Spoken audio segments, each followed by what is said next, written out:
नहीं यार कहलू काहे इंतजार न हमार कहलू। हमरो तो पीछे बघर परिवार कब तले हमरा के राखी कुमार तू तो पूछो न कर पहिब। अब डोलिया में ले जाई फसा सुनैया तू देखते है हो गई। अब डोलिया में ले जाई फसा सुनैया तू देखते है हो गई। पर सामने जब तुम आते हो कुछ भी कहने से डरता है मेरी सांस। क्या हंसी दिल नशीए जमाना लगे तो क्या हंसी दिल नशीए जमाना लगे संग तेरे ये मौसम सुहाना लगे। डीजे ज्ञानचंद भाईपुर। के ठंडा मिसिर जी तू ता बड़ा ठंडा। गुल का खिलना जरूरी है। हाँ मोहब्बत में मिलना जरूरी है।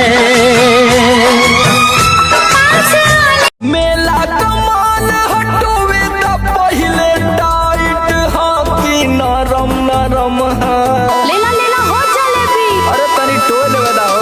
मेला कमान हटोवे तो पहले टाइट हाँ की नरम नरम हाँ। लेला है बाबू देखा न भौवा छानन चले पिया गरम गरम है। बात महानी धनिया के बूढ़ी परसनिया के जनी कनिया तना हे हर जी हम हरी राहुल। ओठ के लाली होई कान के बाल सैया के किनल का। हमरे निशानी दिहल का जान तोर लइका पहिल का।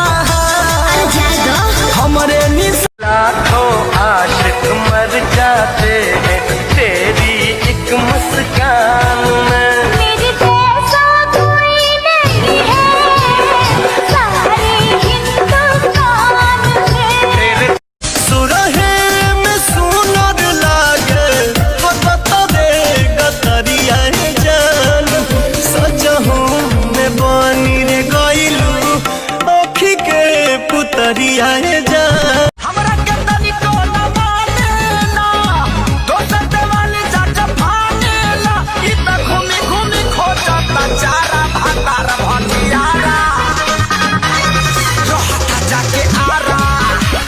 एगो तू ही बड़ू रानी हम दिल से कहतानी गलत फहमी बात है।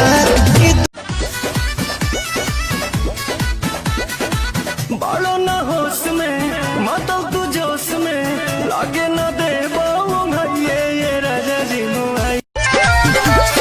ऐसा करेले राजा जी हमरो रात के फिर नहीं मिली होके न दिले हमरा के राजा के बाड़ी लगी।